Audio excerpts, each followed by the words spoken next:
Welcome back to Steve's O-Gauge Train Channel. Today I'm going to show the updates that I've been working on for my layout. And I've been weathering the track, which takes a long time and is still not complete.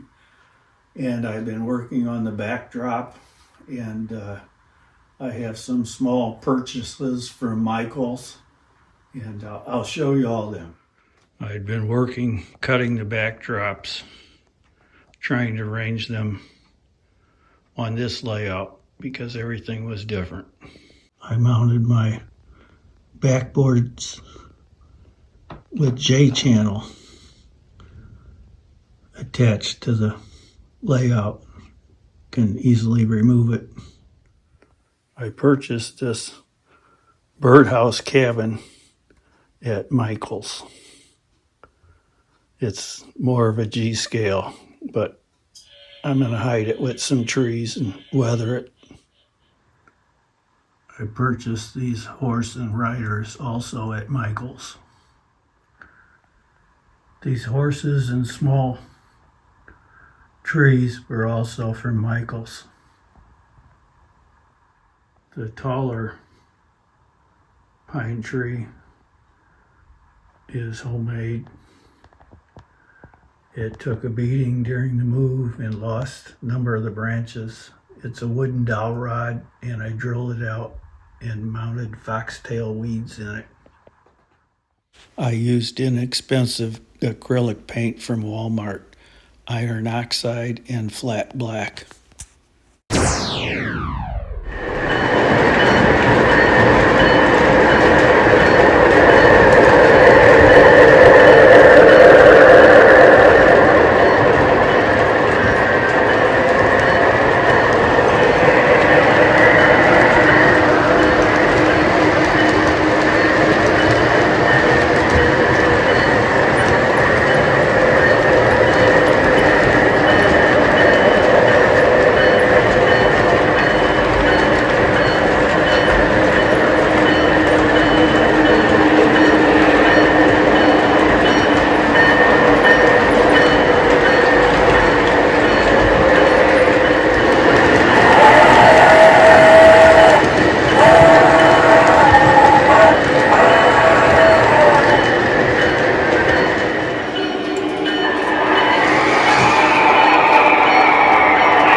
If you like these videos, please subscribe and share. Thank you.